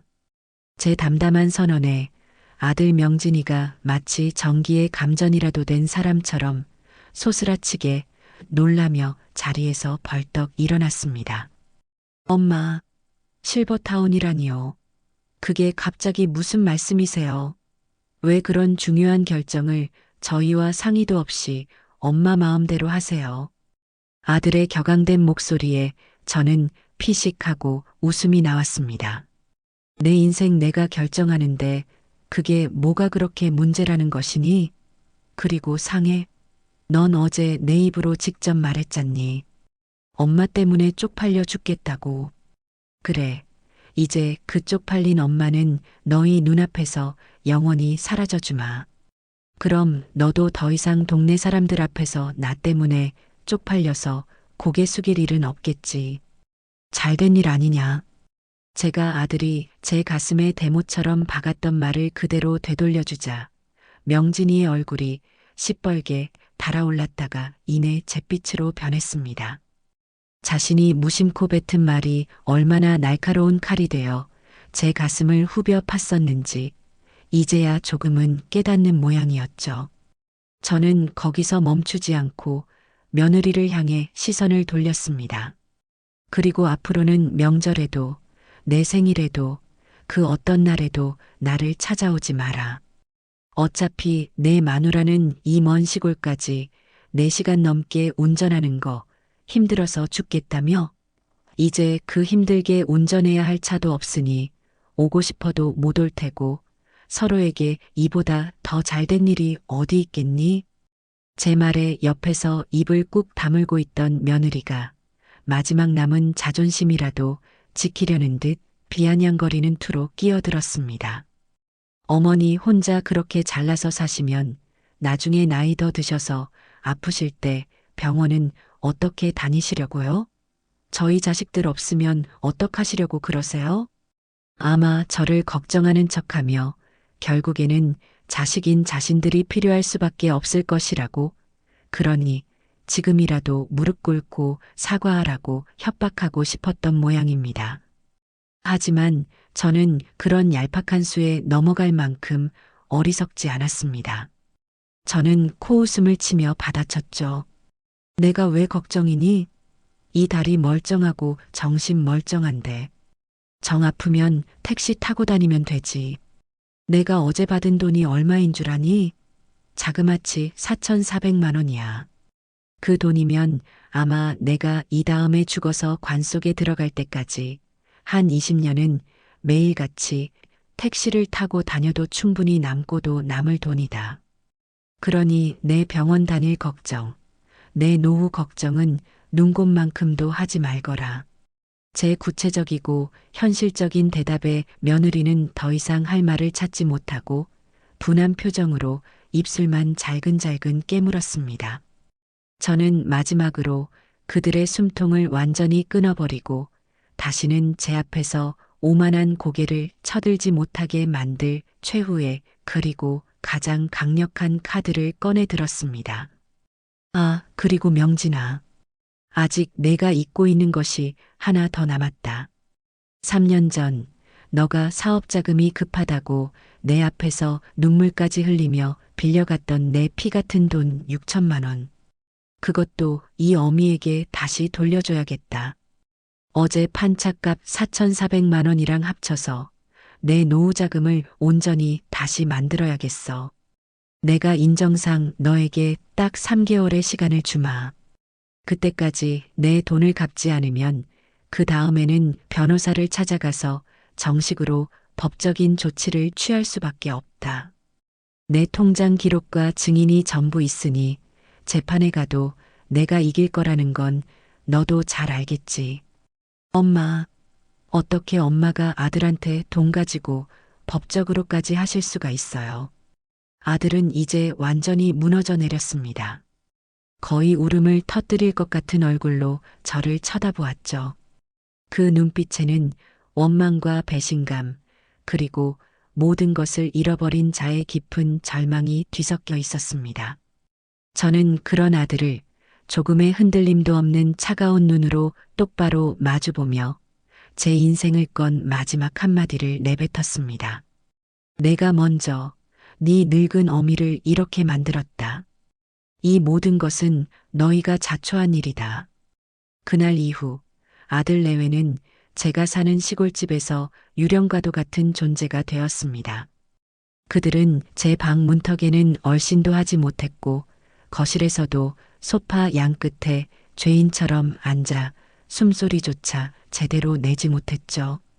저는 그들을 마치 벽에 걸린 낡은 그림처럼 없는 사람으로 취급하며 제 일상을 묵묵히 살아갔습니다. 이틀이라는 시간이 흐른 뒤 저는 아무 일도 없었다는 듯 평소처럼 마실을 가기 위해 낡은 외투를 걸치고 집을 나섰습니다. 제 발걸음이 향한 곳은 동네 어르신들의 유일한 쉼터이자 사랑방인 경로당이었습니다. 삐걱거리는 낡은 미닫이 문을 열고 안으로 들어서자 시끌벅적하던 경로당 안의 모든 소음이 순간적으로 멎었습니다. 뜨끈한 아랫목에 모여 앉아 화투를 치시던 어르신들, TV를 보시던 어르신들, 그리고 구석에서 장기를 두시던 어르신들까지 모든 사람들의 시선이 일제히 제게로 향했습니다.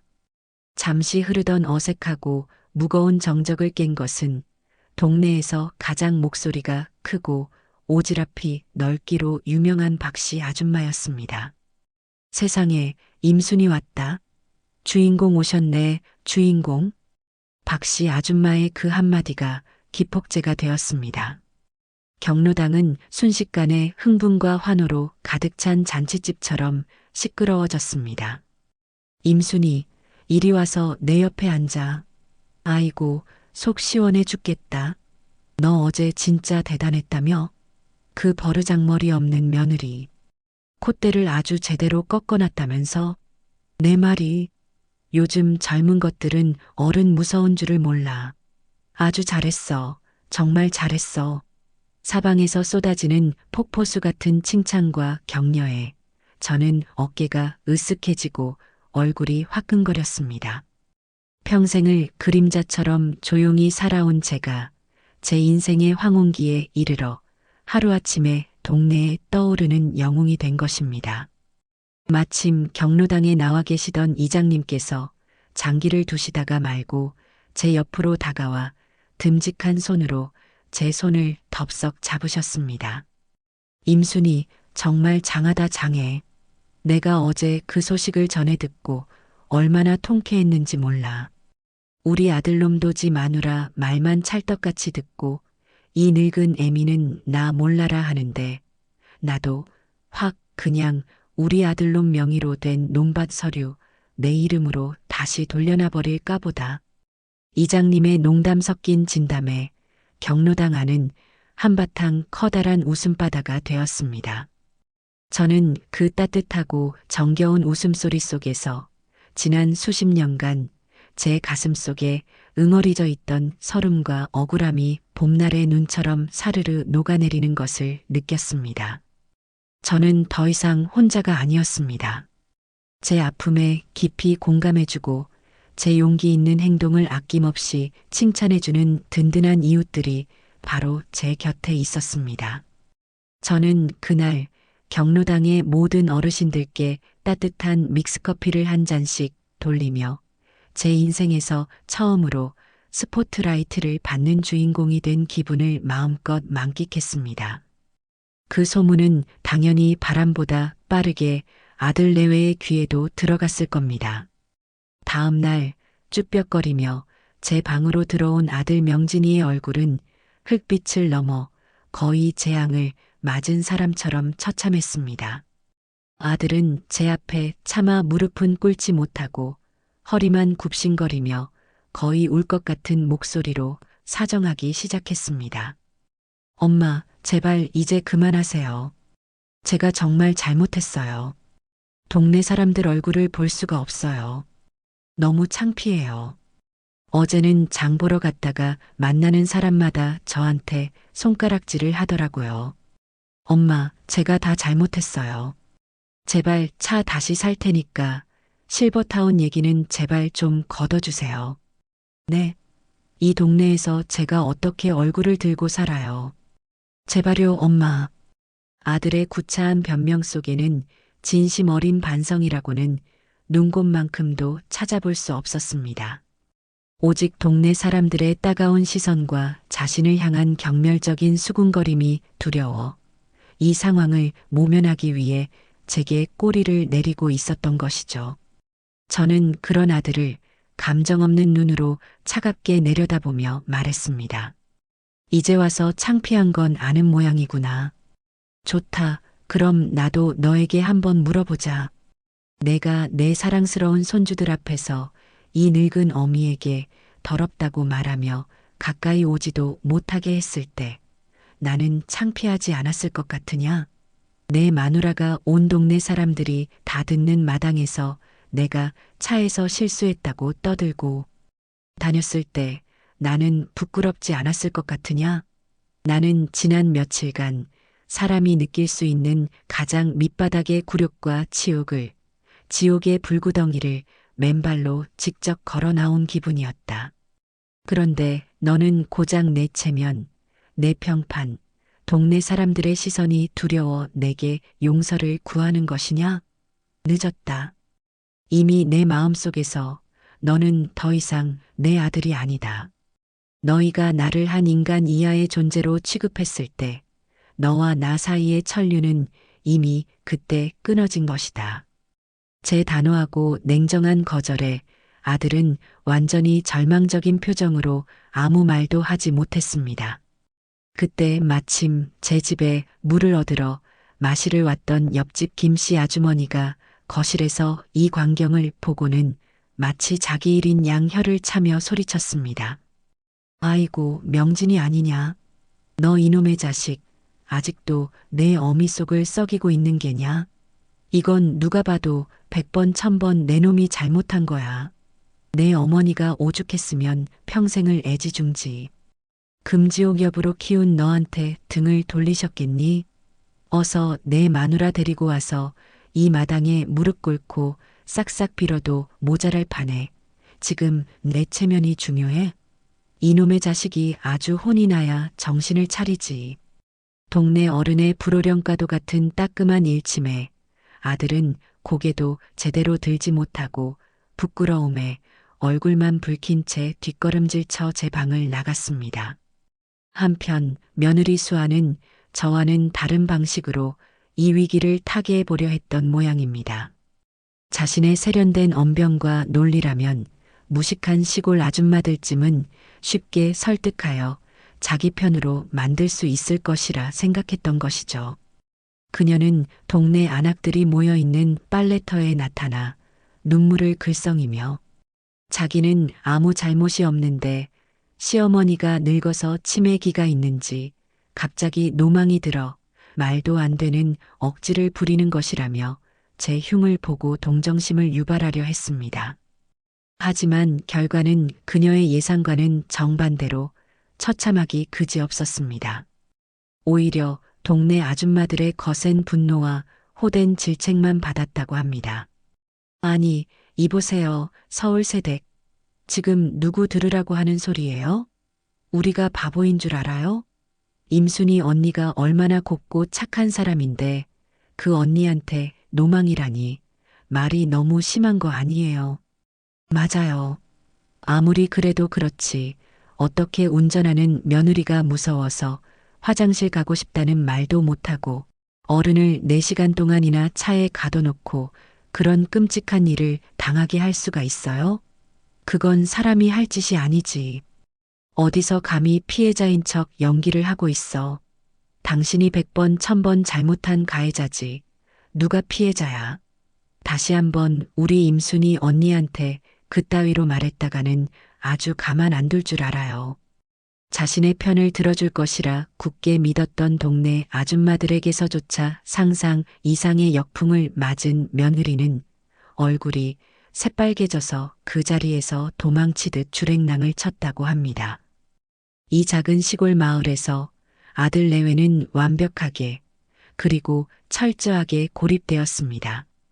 그 누구도 그들의 편을 들어주지 않았고 그들이 지나갈 때마다 사람들은 마치 더러운 것이라도 본 것처럼 노골적으로 혀를 차거나 외면했습니다. 결국 그들은 더 이상 그 따가운 시선과 경멸을 버티지 못하고 그날 저녁 마치 야반도주라도 하듯 허둥지둥 짐을 쌌습니다. 그리고는 값비싼 콜밴 택시를 불러 타고 어둠 속으로 도망치듯 사라져버렸습니다. 저는 그들이 떠나는 모습을 창문 너머로 묵묵히 지켜보았습니다. 어떤 슬픔도 아쉬움도 분노도 느껴지지 않았습니다. 그저 제 인생을 짓누르던 길고 길었던 숙제를 모두 끝마친 듯한 깊고 고요한 평온함만이 제 마음을 부드럽게 감쌌습니다. 서울로 도망치듯 돌아간 아들 내외의 삶은 그들의 기대와는 달리 결코 평탄하지 않았습니다. 오히려 시골 마을이라는 작은 울타리를 벗어나자 그들을 향한 비난과 심판의 강도는 더욱 거세고 혹독해졌습니다. 좁은 시골 마을에서 시작된 소문은 인터넷과 SNS라는 날개를 달고 생각보다 훨씬 더 빠르고 넓게 걷잡을 수 없이 퍼져나갔기 때문이었죠. 명절을 새러 시골에 내려왔던 한 젊은 친척이 아들이 다니는 대기업의 중요한 거래처 직원이었습니다. 그 사람의 입을 통해 에이스로 소문난 박명진 부장이 사실은 늙은 어머니를 지독하게 구박하고 심지어 차까지 뺏겼다더라는 소문이 회사 전체의 사내 메신저를 통해 쫙 퍼져나간 것이었습니다. 아들은 매일 아침 출근할 때마다 자신을 향해 쏟아지는 동정 어린 시선과 등 뒤에서 비수처럼 날아와 꽂히는 경멸적인 수군거림을 온몸으로 견뎌내야만 했습니다. 박 부장, 소문 들었네. 사람이 그러면 못 써. 자네 어머니가 자네를 어떻게 키웠는데. 라며 대놓고 혀를 차며 핀잔을 주는 임원도 있었죠. 한때는 회사의 유능한 인재로 촉망받던 아들은 순식간에 페류나라는 주홍 글씨가 새겨진 채 회사에서 고개도 들지 못하는 부끄러운 신세로 전락해버렸습니다. 며느리 수아의 상황은 그보다 몇 배는 더 심각하고 처참했습니다. 누구보다 자신의 사회적 평판과 이미지를 중요하게 여기며 교양 있고 세련된 커리어 우먼인 척 살아온 그녀에게 악독한 폐륜 며느리라는 낙인은 사형 선고나 다름없는 치명적인 것이었습니다. 회사 동료들과 점심을 먹으며 애써 태어난 척 하소연을 하려 했지만 돌아온 것은 얼음장처럼 차가운 질타뿐이었습니다.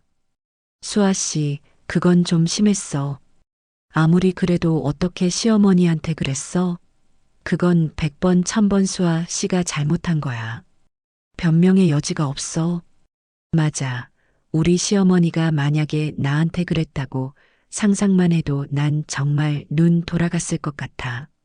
시어머니가 그날 얼마나 서럽고 얼마나 자존심 상하고 얼마나 굴욕적이었겠어. 같은 여자로서 정말 너무했다는 생각밖에 안 들어. 가장 친하다고 믿었던 입사 동기들마저 등을 돌리자 수아는 깊은 충격과 참을 수 없는 배신감에 빠졌습니다. 억울하고 분한 마음을 참지 못한 그녀는 결국 자신의 무덤을 파는 최악의 선택을 하고야 말았습니다. 대한민국에서 가장 많은 회원을 보유한 여성들의 익명 온라인 커뮤니티에 자신의 억울함을 피를 토하듯 호소하는 장문의 글을 올린 것이었죠. 너무 억울하고 분해서 잠이 안 와요. 시어머니가 저희 차를 마음대로 팔아버렸어요. 라는 자극적인 제목의 글에서 그녀는 고속도로에서 있었던 끔찍한 사건의 전말은 쏙 빼놓고 자신이 평소에 얼마나 시어머니에게 효도하며 잘해왔는데 늙고 고집센 시어머니가 일방적으로 자신의 소중한 재산을 빼앗아가고 자신을 파렴치한으로 몰아가고 있다는 식으로 모든 진실을 교묘하게 왜곡하고 편집했습니다. 하지만 익명의 네티즌들은 그녀의 생각보다 훨씬 더 똑똑하고 날카로우며 집요했습니다. 그녀의 글에는 동정과 위로가 아닌 그녀의 거짓말을 간파한 수천 개의 의심과 비난의 댓글이 폭주하기 시작했습니다. 글쓴이님, 뭔가 가장 중요한 핵심을 쏙 빼놓고 말 안 하시는 것 같은데요? 아무리 요즘 시어머니들이 별나다고 해도 아무런 이유 없이 며느리 차를 팔아버리는 시어머니가 세상에 어디 있겠어요. 앞뒤 다 잘라먹고 자기한테 유리한 것만 감성적으로 써놨네. 100% 글쓴이가 뭔가 인륜을 저버리는 큰 잘못을 한 거임. 안 봐도 비디오다. 결국 얼마 지나지 않아 그 글을 실시간으로 지켜보던 시골의 젊은 친척 중 한 명이 사건의 모든 전말을 담은 장문의 반박 댓글을 사진 증거와 함께 올려버렸습니다. 이 글쓴이 얼마 전 시어머니 화장실 가고 싶다는 거 4시간 동안 고속도로에서 무시하고 결국 차에서 실수하게 만든 바로 그 악독한 며느리 맞습니다. 그 댓글을 시작으로 온라인 커뮤니티는 완전히 분노의 용광로처럼 들끓기 시작했습니다. 헐, 미친. 대박. 이게 진짜 사실이라고? 글쓴이는 사람이 아니다. 악마다. 4시간? 진짜 정신 나갔네. 젊은 나도 1시간 이상은 못 참는데 연세 드신 분한테 그게 할 짓이냐? 이건 명백한 범죄 수준임. 당장 고소당해도 할 말 없다. 손주들 앞에서 할머니 더럽다고 기저귀 차라고 했다면서요? 당신이 인간이야? 진짜 이 글 읽는 내내 눈물이 다 나네. 시어머니 너무 불쌍해서 어떡해요. 제발 그 차 판 돈 4,400만 원으로 맛있는 거 많이 사 드시고 해외여행도 다니시고 남은 인생 행복하게 사셨으면 좋겠습니다. 글쓴이 같은 자식들은 그냥 없는 셈 치세요. 그게 정신 건강에 이롭습니다. 여론은 완벽하게 그리고 압도적으로 제 편이었습니다. 수아는 순식간에 온라인 세상에서 가장 악랄하고 잔인한 며느리가 되었고 분노한 네티즌 수사대에 의해 그녀의 실명과 회사, SNS 계정까지 일부 유출되는 끔찍한 사태에 이르렀습니다. 결국 그녀는 공포에 질려 글을 삭제했지만 이미 수많은 사람들이 캡처한 그녀의 글과 사건의 전말은 레전드 폐륜 며느리 사건이라는 제목으로 인터넷 세상 구석구석으로 영원히 퍼져나가게 되었습니다. 집으로 돌아온 아들마저 모든 사실을 알게 되자 그녀에게 완전히 등을 돌렸습니다. 수아야, 대체 왜 그랬어? 왜 일을 이 지경으로까지 만든 거야? 이번엔 우리가 정말로 돌이킬 수 없이 잘못한 것 같아. 엄마 나이가 70이 넘어. 평생을 나 하나만 보고 나 하나 잘 되라고 살아오신 분인데 우리가 어떻게 우리 엄마한테 그런 끔찍한 짓을 할 수가 있었을까? 남편의 입에서 나온 첫 원망 섞인 처절한 자책에 며느리는 그 자리에 주저앉아 통곡을 했다고 합니다. 세상 모든 사람이 자신의 적이 되고 가장 사랑하는 남편마저 자신을 경멸의 눈으로 쳐다보는 완전한 고립과 절망감 속에서 그녀는 비로소 처음으로 자신의 행동을 진심으로 되돌아보기 시작했습니다. 내가 정말 그렇게까지 잘못한 건가? 내가 너무했나? 아직 완전한 반성과 뉘우침은 아니었지만 철옹성처럼 단단했던 그녀의 아집과 이기심 그리고 뒤틀린 자존심에 처음으로 아주 작고 가느다란 균열이 생기기 시작한 순간이었습니다. 그렇게 지옥과도 같았던 3개월이라는 시간이 흘렀습니다. 어느덧 뜨거웠던 여름이 지나고 풍성한 수확을 감사하는 민족의 대명절, 추석이 코앞으로 다가왔죠. 저는 올해도 어김없이 홀로 조용히 명절을 보낼 준비를 하고 있었습니다. 아들 내외에게서는 그동안 전화 한 통, 문자 한 통 없었고 저 또한 그들의 소식을 궁금해하지 않았습니다. 이미 제 마음속에서 그들은 더 이상 제 삶의 일부가 아니라고 그렇게 선을 그어버렸으니까요. 추석 전날 저는 마당의 널찍한 툇마루에 앉아 아무 생각 없이 라디오를 들으며 하얀 쌀가루를 익반죽하여 송편을 빚고 있었습니다. 그때였습니다. 낡아서 삐걱거리는 소리가 유난히 큰 대문이 아주 조심스럽게 거의 미동도 없이 열리고 낯선 사람이 마당으로 들어섰습니다. 지난 3개월 동안의 마음고생이 고스란히 드러나는 수척해진 얼굴, 기운 없이 축 처진 어깨, 그리고 금방이라도 울음을 터뜨릴 것 같은 불안한 눈빛. 며느리 수아였습니다. 그녀는 예전에 그 화려하고 자신감 넘치고 당당했던 모습은 온데간데없고 마치 길을 잃고 한참을 헤맨 끝에 겨우 집을 찾아온 어린아이처럼 겁에 질린 얼굴을 하고 있었죠. 그녀는 아무 말 없이 제 앞으로 비틀거리며 다가오더니 제가 송편을 빚고 있던 툇마루 앞 거친 흙먼지가 가득한 마당에 그대로 털썩 무릎을 꿇었습니다. 어머니, 제가 인간이 아니었어요. 제가 정말 잘못했습니다. 어머니, 정말 죽을 죄를 지었습니다. 정말 죄송해요.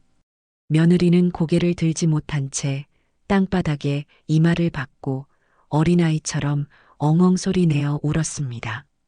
그녀의 어깨는 가늘게 그리고 처절하게 떨리고 있었습니다. 지난 3개월 동안 그녀가 겪었을 지독한 고통과 외로움 그리고 뼈저린 후회가 그 눈물 속에 모두 담겨 있는 듯 했습니다. 저는 아무 말 없이 그저 송편을 빚던 손을 멈추고 그녀를 내려다보았습니다.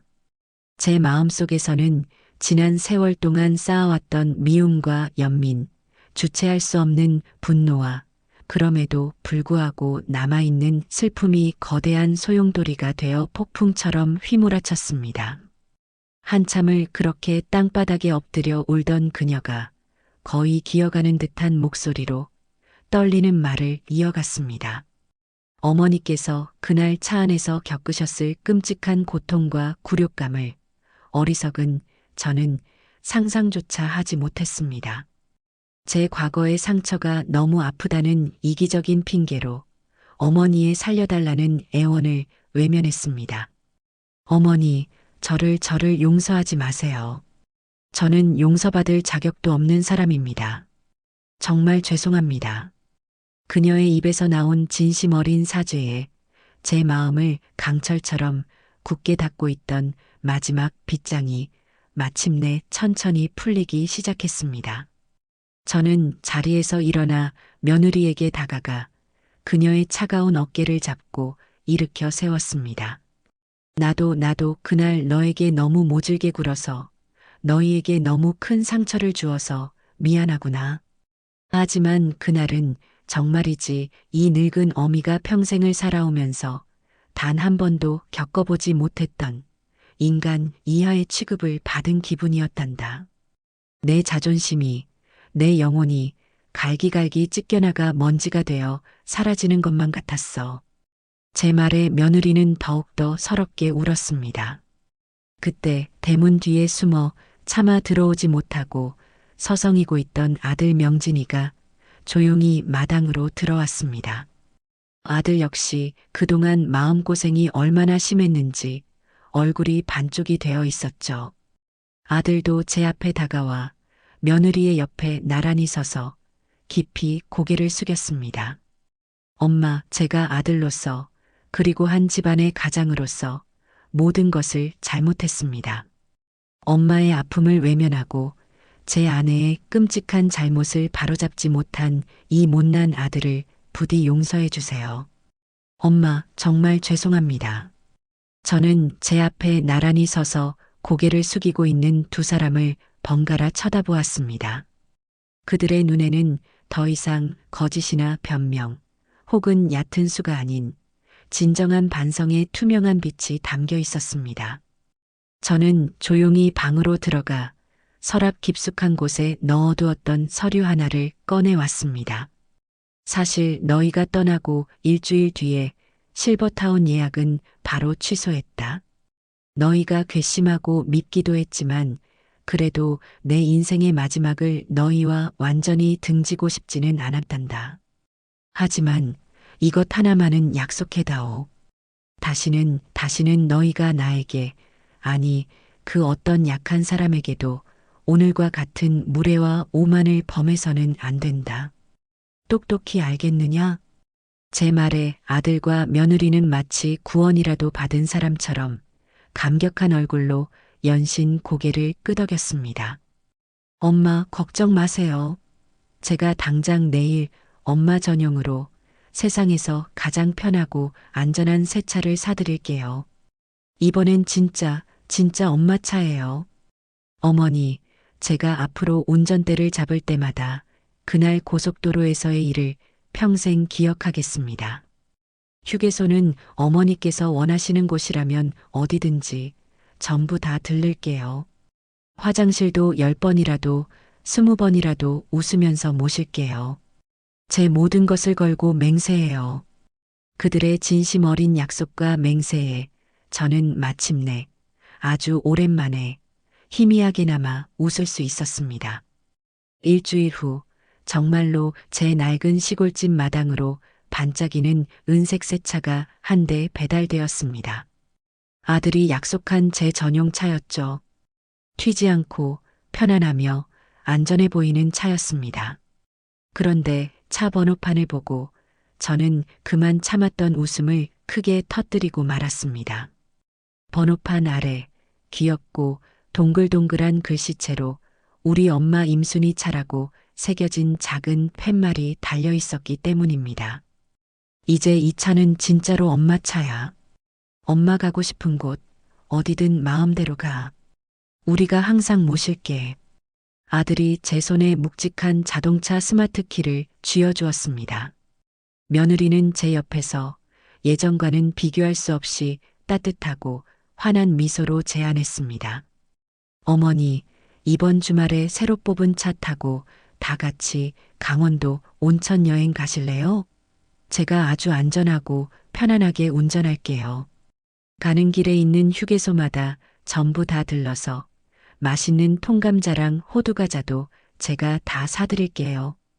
그 말에 저는 크게 고개를 끄덕였습니다. 그래, 그러자꾸나. 이제야, 정말 이제야 우리가 다시 진짜 가족이 된 것 같구나. 제 대답에 아들과 며느리도 저도 모두가 행복하게 웃었습니다. 마당 밖에서 이 모든 광경을 지켜보던 동네 사람들도 아이고, 역시 임순이가 자식 교육 한번 제대로 시켰네. 장하다 장해. 라며 자기 일처럼 기뻐하며 뜨거운 박수를 쳐주었습니다. 제 인생을 지독하게도 괴롭혔던 길고 길었던 겨울이 마침내 끝나고 마침내 눈부시게 따스한 봄날이 바로 제 눈앞에 펼쳐지고 있었습니다. 그 후로 한 달이라는 시간이 흘렀습니다. 제 삶에는 작지만 놀라운 변화들이 찾아왔습니다.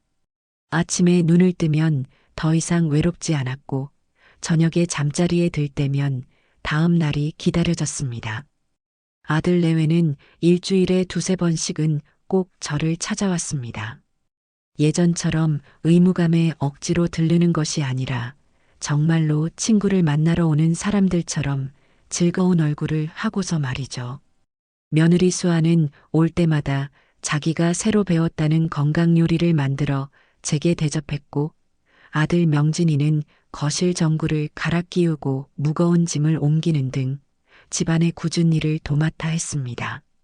저희 세 사람은 잃어버렸던 지난 3년의 시간을 보상이라도 받으려는 듯 함께 웃고 함께 이야기하고 함께 식사하며 서서히 그리고 단단하게 진짜 가족이 되어가고 있었습니다. 그리고 마침내 며느리가 약속했던 온천 여행을 떠나는 날이 밝았습니다. 저는 그 전날 밤 어린 시절 소풍을 기다리는 아이처럼 설레는 마음에 잠을 설쳤습니다. 다음 날 아침 제가 새벽같이 일어나 부산을 떨며 준비를 하고 있자 약속 시간보다 30분이나 일찍 아들 내외가 시골집에 도착했습니다. 어머니, 저희 왔어요. 아직 준비 다 안 하셨으면 천천히 하세요. 시간은 아주 많아요. 활짝 웃으며 들어서는 며느리의 손에는 따뜻한 김이 모락모락 피어오르는 보온병이 들려 있었습니다. 어머니, 제가 아침에 직접 끓인 우엉차예요. 혈액순환에 좋다고 하더라고요. 차에서 드시면서 가세요. 수아는 제게 보온병을 건네주고는 제가 입으려던 외투를 자연스럽게 받아들어 제 어깨에 걸쳐 주었습니다. 아들 명진이는 그 사이 마당으로 나가 임순이 차의 타이어 공기압을 체크하고 워셔액을 보충하는 등 우리의 첫 여행을 위한 만반의 준비를 하고 있었죠. 그 모든 풍경이 마치 꿈처럼 비현실적이면서도 가슴 벅차게 따뜻했습니다. 자, 어머니. 오늘의 주인공이시니 당연히 가장 편한 조수석에 앉으셔야죠. 아들은 차 문을 열어주며 제 등을 조심스럽게 받쳐주었습니다. 푹신하고 널찍한 조수석에 앉자 정말이지 세상을 다 가진 기분이었습니다. 며느리는 운전석에 앉아 저를 돌아보며 상냥하게 물었습니다. 어머니, 춥지는 않으세요? 히터 온도는 괜찮으세요? 그리고 어떤 음악 좋아하세요? 제가 어머니 좋아하시는 트로트 메들리로 잔뜩 준비해 왔어요. 차 안에는 제가 가장 좋아하는 가수의 구성진 트로트 가락이 울려 퍼지기 시작했고 히터에서는 제 무릎을 따뜻하게 데워주는 훈훈한 바람이 솔솔 불어왔습니다. 아들은 뒷좌석에서 저희에게 간식을 나눠주고 창밖 풍경을 설명하며 쉴 새 없이 말을 걸었습니다. 예전에 그 숨막히는 침묵과 냉기가 흐르던 지옥의 차는 이제 어디에도 없었습니다. 임순이 차는 세상에서 가장 안전하고 가장 편안하며 가장 따뜻한 공간이 되어 우리를 싣고 행복을 향해 달리기 시작했습니다. 차가 고속도로에 진입하고 1시간쯤 지났을 때였습니다. 제 몸에서는 아무런 신호도 오지 않았지만 제 마음속에서는 작은 긴장감이 피어올랐습니다. 휴게소라는 세 글자가 제 머릿속을 맴돌았기 때문이죠. 그때였습니다. 제 마음을 읽기라도 한 듯 며느리가 백미러로 저와 눈을 맞추며 활짝 웃었습니다. 어머니, 마침 앞에 휴게소 나오는데 잠깐 들렀다 갈까요? 제가 갑자기 따끈한 어묵 국물이 먹고 싶네요. 며느리는 제게 화장실에 가고 싶냐고 묻는 대신 자신이 무언가를 하고 싶다는 핑계로 제 마음을 편안하게 해주었습니다. 그 깊은 배려심에 코끝이 찡해졌습니다. 며느리는 제 대답을 듣기도 전에 아주 자연스럽고 부드럽게 방향 지시등을 켜고 휴게소로 핸들을 돌렸습니다. 우리가 멈춰선 휴게소는 3개월 전 제가 그토록 가고 싶어 했던 돌아가신 영감과의 추억이 깃든 바로 그곳이었습니다. 차에서 내리자 고소하고 달콤한 호두과자 냄새가 가장 먼저 저를 반겼습니다. 엄마, 저기 호두과자 파네. 내가 얼른 가서 제일 맛있는 걸로 사올게. 아들은 마치 어린아이처럼 신이 나서 호두과자 가게로 달려갔습니다. 며느리는 제 팔짱을 다정하게 끼고는 어묵 가게로 저를 이끌었죠. 어머니, 국물 맛이 아주 끝내줘요. 하나 드셔보세요. 저희는 마치 세상에서 가장 행복한 가족처럼 휴게소 벤치에 나란히 앉아 뜨끈한 어묵과 달콤한 호두과자를 나눠 먹었습니다. 아들은 제 입에 호두과자를 넣어 주었고 며느리는 제 옷에 국물이 튈까봐 냅킨을 받쳐주었습니다. 그 평범하고 소박한 순간이 제 인생에서 가장 값비싼 보석처럼 반짝였습니다. 저는 잠시 눈을 감고 하늘에 있는 영감에게 조용히 말을 걸었습니다. 여보, 보고 있소? 우리 명진이 이제 철들었나 보오. 당신이 봤으면 얼마나 좋아했을까. 휴게소를 떠나 다시 길을 나선 차 안에서 우리는 처음으로 지난날의 상처를 조심스럽게 꺼내 놓았습니다. 며느리가 먼저 입을 열었죠. 어머니, 지금 돌이켜보면 제가 그때 왜 그렇게 시간에 집착했는지 모르겠어요. 그깟 사진 몇 장 찍는 게 뭐라고, 그깟 약속 시간이 뭐라고 가장 소중한 걸 놓치고 있었는데 말이에요. 아들도 무거운 목소리로 말을 받았습니다. 저는 비겁한 방관자였어요, 엄마. 모든 게 잘못되어 가고 있다는 걸 알면서도 제 한 몸 편하자고 엄마의 고통을 외면했어요. 평생을 반성하며 살게요. 저는 그런 두 아이를 따뜻한 눈으로 바라보며 말해주었습니다. 지난 일은 이제 다 잊어버리자. 사람도 자동차도 때로는 완전히 멈춰서고 완전히 고장이 나봐야 어디가 잘못됐는지 알게 되는 법이란다. 우리 가족은 그냥 아주 크게 한번 고장이 났던 것뿐이야. 이제는 서로를 아끼고 살피면서 안전하게 그리고 천천히 함께 달려가면 되는 것이지. 마침내 도착한 온천은 고즈넉하고 평화로웠습니다. 뜨끈한 온천수에 몸을 담그니 지난 세월 동안 제 몸과 마음에 쌓여왔던 모든 응어리와 피로가 볶는 녹듯 사르르 풀리는 것만 같았습니다. 탕 안에서 며느리는 제게 다가와 조심스러운 손길로 제 등을 밀어주었습니다. 따뜻한 물과 함께 며느리의 진심 어린 사과가 제 등 위로 흘러내렸습니다. 그것은 100마디의 말보다 더 깊은 진정한 용서와 화해의 의식이었습니다. 온천욕을 마치고 우리는 산의 아름다운 풍경이 내다보이는 찻집에 나란히 앉아 향긋한 대추차를 마셨습니다.